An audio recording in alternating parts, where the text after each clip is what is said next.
President Donald Trump, still not used to saying that. Last night, he flew 8,000 miles for his first state visit to India. Now, Trump's in India partly to negotiate a trade deal and partly to get his copy of the Kama Sutra signed. Yeah, Trump and Melania use that book all the time. Her favorite position is the one where she's on top and he's not in the room.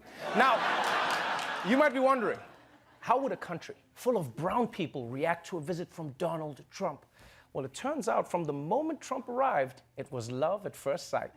President Trump just arrived this morning for a two-day visit. The president received what's being called a king's welcome, orchestrated by the Indian Prime Minister. The president headed a massive rally packed with more than 100,000 people. A Make America Great Again rally, India style. They even blasted Macho Man before the president took the stage, and when he did, a show of affection for India's Prime Minister. Namaste, Trump! The president is overwhelmingly popular here in India, where his pro-business, tough-on-terror image is widely admired. I happen to like Prime Minister Modi a lot. He says between the stadium and the airport, we'll have about 7 million people, so it's going to be very exciting. 7 million people came out to see Trump go from the airport to the stadium? That's impressive. Although, to be fair, it's also India. There's 7 million people between any two locations. Yeah, I mean, the line at Indian Starbucks is 7 million people. There are Indian brides right now who are like, no, daddy, I just want a small wedding, no more than 7 million people. It's like, okay, Anushka, first cousins only. But it is true that Donald Trump is very popular in India. Right? Some like him because of his anti-Muslim rhetoric. Some like him because of his business savvy. And all of them like him because his skin looks like tikka masala. And since India is so fond of President Donald Jaipal Trump, they pulled out all the stops for his visits. At India's famous Taj Mahal, workers paint, spruce and polish. Roads are renovated, and nearby, the Yamuna River rises as millions of litres of water are released to cover its foul, polluted smell. Preparations included a hastily built wall that critics say was meant to block the view of a slum, keeping thousands of poor people out of sight. Yeah, India is trying so hard to impress Trump that they're building new roads, cleaning up dams, and even building a wall to hide their slums. And you know Trump's got to love that. He's just like, you see, they built a wall, and I haven't seen a single Mexican. It works, folks. Now, India cleaning its rivers and streets for Trump might seem extreme, but if you think about it, this is basically what guys do whenever a girl says she's coming over, right? Yeah, you make the bed, pick up your clothes, hide all your junk in the closet, then she calls and says she can't make it, and you're like, damn it, so I flushed the toilet for nothing? So clearly, India is trying to give Trump a memorable experience. There was, however, one tiny culture clash that Trump had to deal with. Donald Trump is in India this morning, but he could be forced to go without his favourite meals of burgers and steaks. India's Prime Minister, Narendra Modi, a devout vegetarian, plans not to serve any meat to the president during his visit. One person who's familiar with President Trump's eating habits has told the media they're worried about how he'll cope with the lack of meat, saying, "I have never seen him eat a vegetable."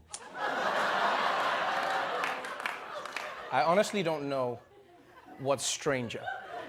The fact that Trump might eat vegetables, or that people are actually worried about how it will go. Because you realize the news wasn't even snarky about it. They weren't like, haha, the president has to eat vegetables. They were like, yo, if Donald Trump eats broccoli, he could die. So this is going to be hard on Trump. And you know what I was thinking is what's worse for him? Is that cows are so sacred in India that they're allowed to just wander around in the city. So can you imagine how hard that's going to be for him? He hasn't eaten beef for 2 days, and then he's just going to start seeing cows in the streets, and he's going to be like, oh my God, I'm hallucinating. All the cows I've eaten have come back to haunt me. I'm sorry, cows. I'm so sorry. So sorry. But I will say I'm impressed because despite the beef issue, Trump is making the best of his India trip. In fact, he even made an effort to show the Indian people how much he respects them by trying to speak their language. And it went about as well as you would think.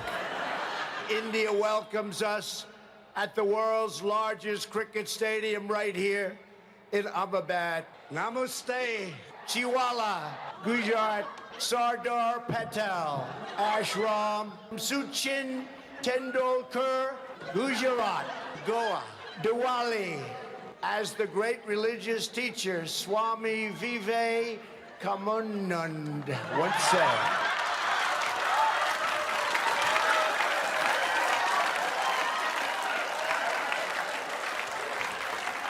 Oh, man. Oh, even if that pronunciation was right, that facial expression was so wrong. That looked like the most exercise he's gotten in decades. Just like, come on. All right, that's my steps for the day. I'm done. Oh, man. Now, this was really interesting. After Trump butchered half the Hindi dictionary, Indian Twitter lost their minds, right? People were coming on like, dude, it's not namaste, it's namaste. Who messes up namaste? It says namaste. But to those Indians, I say, please, don't be mad, right? Trump may not be able to pronounce Hindi words, but he can't pronounce English words either, so he's an equal opportunity offender. And besides, think about it. It would have been way scarier if Trump had come out all fluent in Hindi. Can you imagine if he just came out and he's like, "Kaise tumhare dil? Main tumse pyar, aapka baal bahut sundar hai. Kuch hote aaye, bigly." It would have been weird.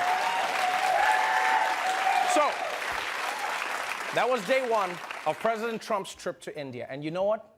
I'm proud of the president. I'm really proud of him for teaching us a valuable lesson. And that is no matter how old you are, you can still go to new places, make new friends, and have new mind-blowing experiences like eating a carrot for the first time. And to that I say, namaste.